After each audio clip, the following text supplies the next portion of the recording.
Untuk materi yang ketiga, yaitu tentang ukuran penyebaran dan pemusatan data.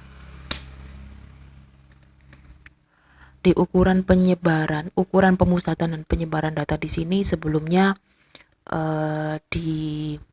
perlu diketahui dulu istilah distribusi frekuensi.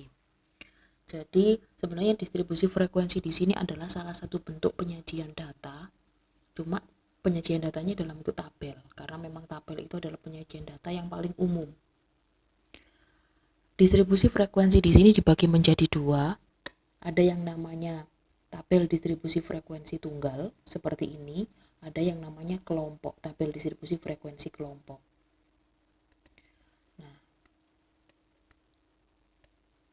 tabel distribusi frekuensi tunggal itu seperti ini contohnya, misalkan ya nilai 2 frekuensinya ada 10 atau ada 10 orang.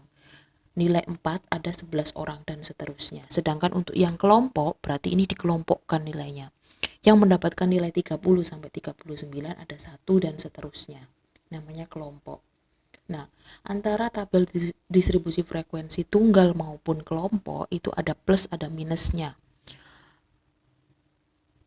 Kalau yang tunggal itu memang lebih sederhana, gampang, tapi untuk yang kelompok ini harus ada cara-caranya. Jadi ketika kita mau membuat tabel distribusi frekuensi kelompok, itu ada aturannya. Jadi nggak boleh cuma sekedar 30 sampai 39 atau 30 sampai 35. Nanti 36 sampai 40 dan seterusnya itu nggak boleh ngawur. Jadi ada aturannya. Aturannya bisa dibaca sendiri pada slide yang berikutnya. Sebelum ke sini, sebelum ke mencari langkah-langkah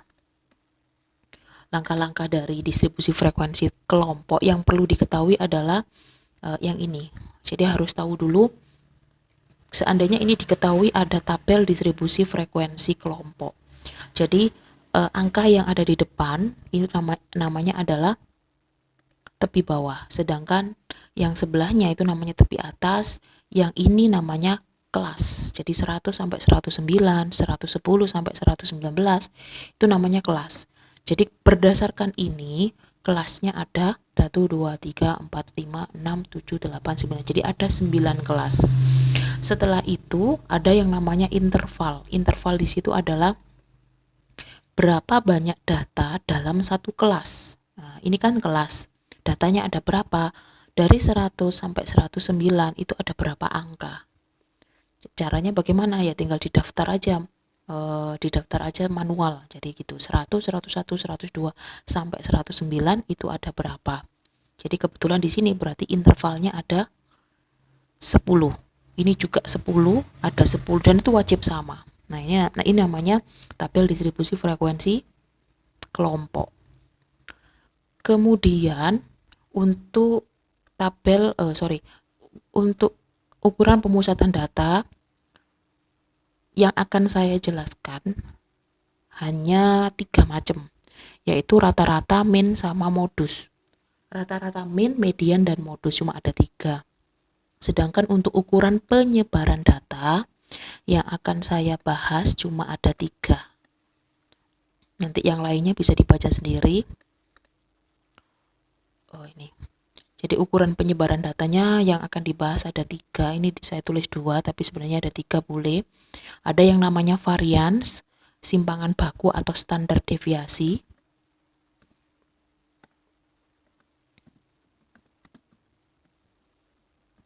Sama nanti nambah satu lagi yang namanya ring. Jadi ada 3 ya sekalian.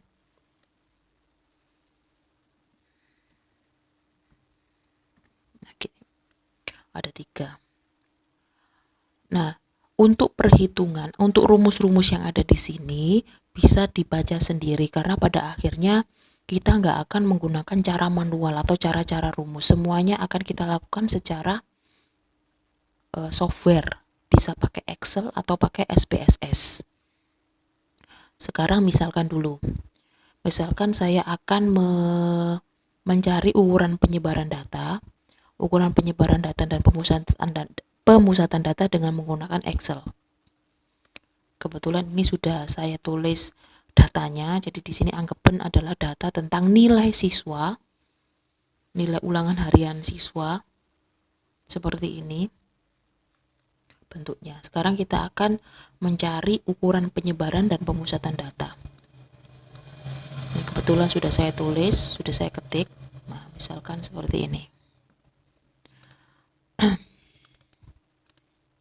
Untuk mencari min, saya yakin semuanya sudah tahu, atau mencari rata-rata dari data ini bagaimana. Berarti kata kuncinya adalah average, jadi sama dengan average tulisannya. Buka kurung. Kemudian datanya di blok. Setelah itu enter. Untuk median, keywordnya adalah median, sama dengan median, buka kurung, kemudian di blok lagi datanya, langsung enter. Untuk modus hampir mirip juga, jadi kalau modus keyword dalam Excel itu namanya mode, buka kurung atau mode, buka kurung sama di blok lagi, kemudian enter. Jadi nanti itu sudah tahu ukuran pemusatan data dengan menggunakan Excel. Kemudian sekarang untuk ring atau ukuran penyebaran data.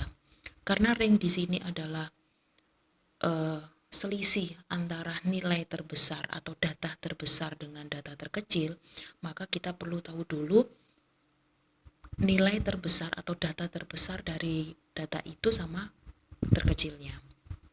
Caranya adalah untuk mencari nilai maksimum sama dengan max, max, buka kurung, datanya di blok lagi, kemudian enter. Ya, begitu juga dengan data minimum sama dengan min, buka kurung, di blok, kemudian enter. Nah, setelah tahu nilai maksimum dan nilai minimum, kemudian kita bisa langsung ke range-nya. Untuk range sama dengan tinggal diklik saja nilai maksimum dikurangi dengan nilai minimum, setelah itu langsung enter. Nah, ini sudah ketemu range-nya, yaitu 40. Untuk varian sekarang, jadi untuk varian di sini caranya hampir sama dengan var. Nah, nanti di sini ada pilihannya var P, var S, dan seterusnya. Yang perlu diketahui, var P itu adalah varian untuk populasi. Kalau var S itu adalah varian untuk sampel. Nah, antara populasi sama sampel itu semuanya tergantung datanya. Data di sini termasuk data sampel atau data populasi. Nah, karena ini contoh saja, jadi kalau ini saya anggap sebagai sampel, maka nanti di sini saya klik atau saya double klik var S. Jadi saya anggap data itu adalah data sampel. Setelah itu buka kurung, caranya sama, tinggal di blok. Tinggal enter. Nah, semuanya ada di sini. Jadi ini adalah datanya, variansinya segini. Kemudian untuk simpangan baku sama dengan ST. Nah, ini juga sama, STD, standar deviasi ya. Jadi ada P, ada S, sama halnya seperti tadi. Karena ini saya anggap sebagai sampel, maka saya memilih stdefv.s. Di blok lagi datanya, enter. Nah, seperti ini nanti.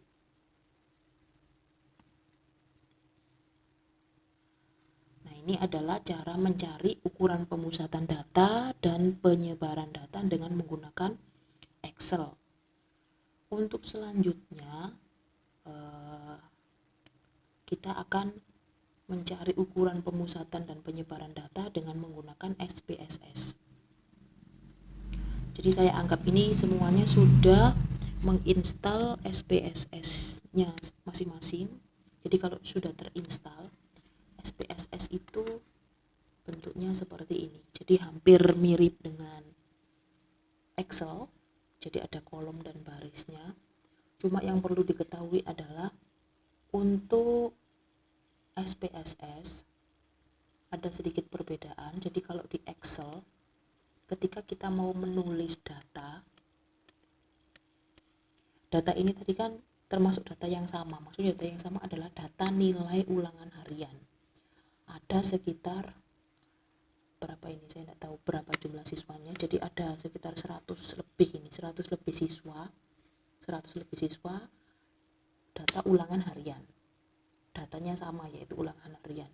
Tapi ketika kita mau menganalisis ini atau mencari ukuran pemusatan dan penyebaran data dengan menggunakan SPSS, data ini harus dibentuk dalam satu kolom.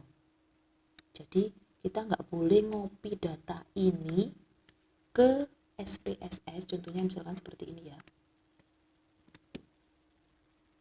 Nah, ini nggak boleh ya, ini nggak boleh, karena kalau sudah seperti itu dianggap masing-masing kolom itu datanya berbeda, begitu. Jadi bedanya nanti di situ. Oke, yang pertama adalah harus tahu dulu ketika kita mau mengerjakan atau mengolah data dengan menggunakan SPSS. Sebelum menginputkan data, kita harus mendeklarasikan nama data itu. Jadi yang pertama adalah harus menuju ke variable view. Jadi di sini ada dua, data view sama variable view.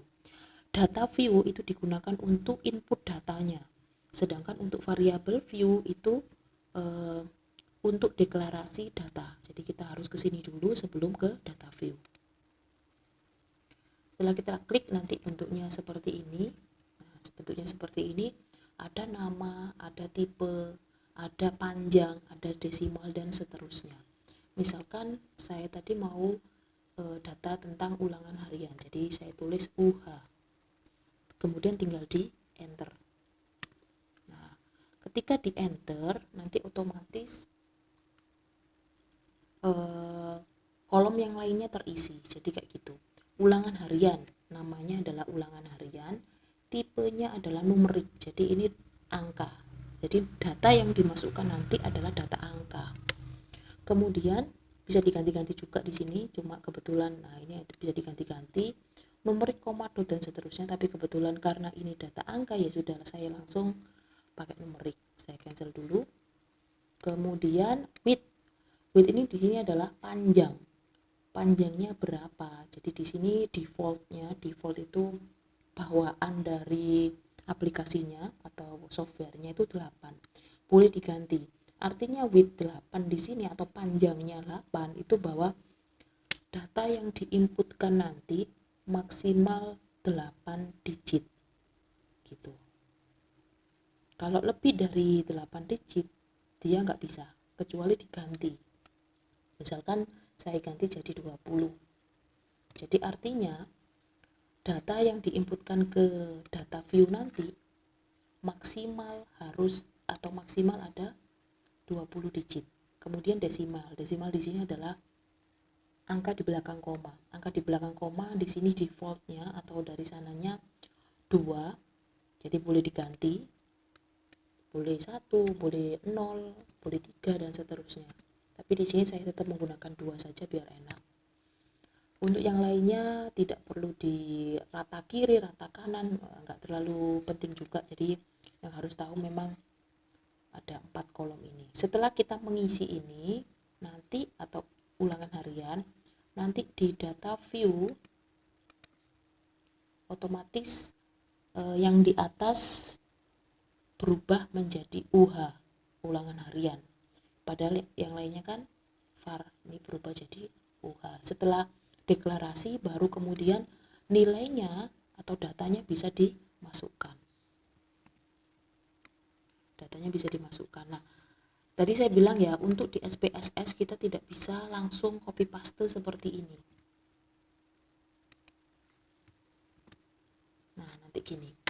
Kalau copy pastenya seperti ini berarti dianggap kolom 1, 2, 3, 4, 5, 6 dan seterusnya ini adalah data yang berbeda. Padahal ini kan datanya sama, yaitu data tentang ulangan harian. Terus gimana caranya? Berarti semua data ini harus dibuat dalam satu kolom. Ini. Jadi di copy di bawahnya. Jadi kalau datanya misalkan ada 2000 padahal datanya cuma 1, ya sudah, berarti nanti copy pastenya sampai ke bawah dalam satu kolom. Kalau jadi nanti ini dihapus dulu ya, saya Ctrl Z dulu, saya copy satu-satu.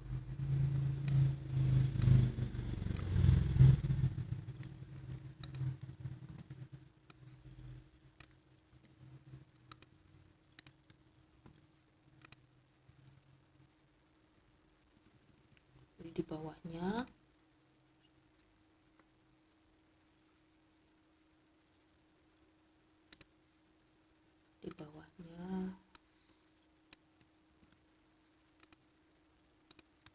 langsung Ctrl V saja.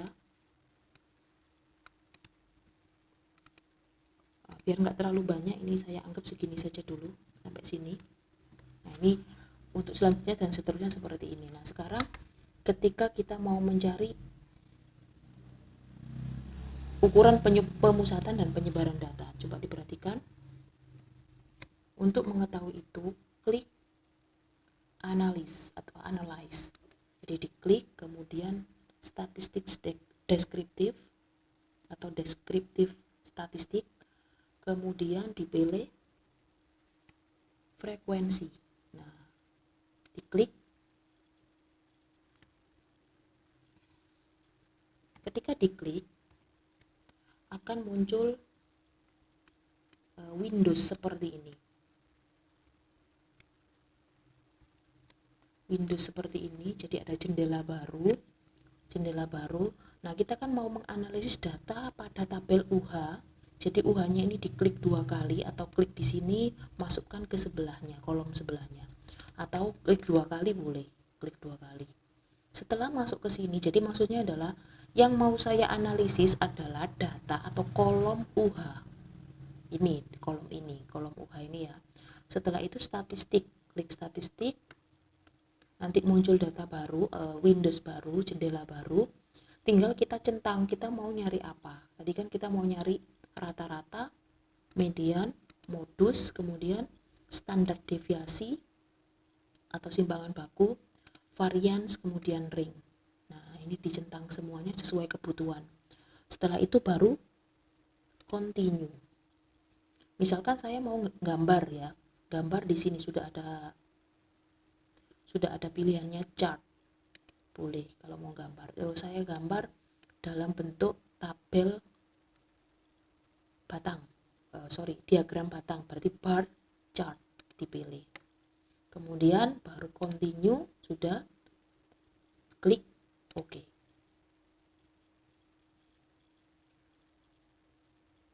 Setelah klik OK, nanti muncul sebuah output dari SPSS-nya, hasil dari analisis tadi. Nah, di sini yang perlu diketahui. Nah, ini muncul seperti ini beserta diagramnya. Jadi di sini adalah min atau rata-rata 79,51. Ini adalah rata-ratanya, median, modus, standar deviasi, dan seterusnya, ring. Kemudian kalau yang ini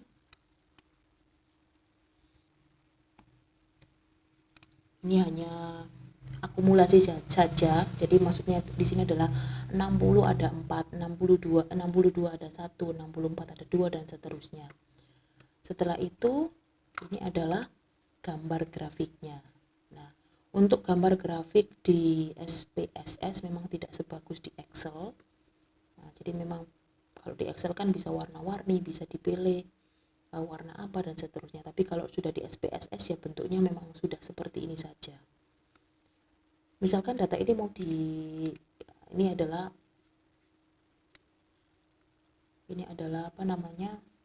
hasil dari ukuran pemusatan dan penyebaran data.